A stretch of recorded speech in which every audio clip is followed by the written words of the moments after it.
The pandemic of COVID-19 is the main worldwide problem that the society is currently facing.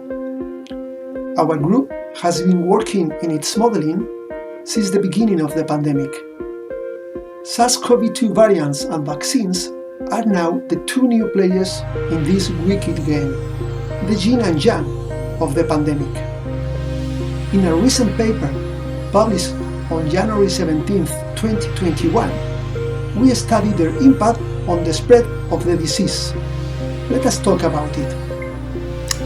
The continuous mutation of SARS-CoV-2 opens the possibility of the appearance of new variants of the virus, with important differences in its spreading characteristics, mortality rates, etc.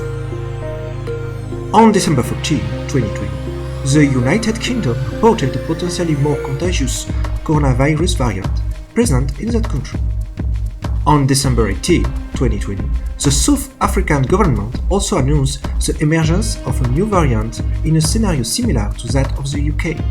Another important milestone regarding this pandemic was the beginning in December 2020 of vaccination campaigns in several countries. There are several vaccines developed by various laboratories and research centers. For example, the European Medicines Agency approved the Pfizer-BioNTech vaccine on December the 21st and the Moderna vaccine on January 7th. Every vaccine has its own characteristics, number and timing of doses, effectivity, etc.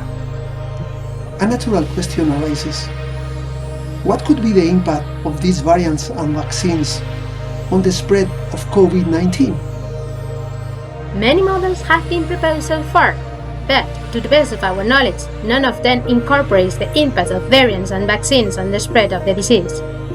We developed here a mathematical model able to simulate that impact, together with the main mechanisms influencing the disease spread. The model might be of interest for policymakers as a tool to evaluate different possible future scenarios. We apply the model to the particular case of Italy as an example of a study case, showing different outcomes. We observe that, as expected, the vaccines may reduce the infections. However, they might not be enough to avoid a new wave, with the current expected vaccination rates in that country, if the control measures are relaxed.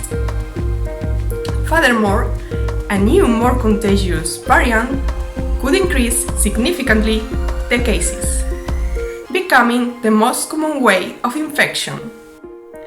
We show that, even with the pandemic cases slowing down, with an effective reproduction number less than 1, and the disease seeming to be under control, the effective reproduction number of just a new variant may be greater than 1, and, eventually, the number of infections will increase towards a new disease wave. So, a rigorous follow-up of the evolution of the number of infections with any potentially more dangerous new variant is of paramount importance at any stage of the pandemic. Thank you very much, and hey, let's be careful out there.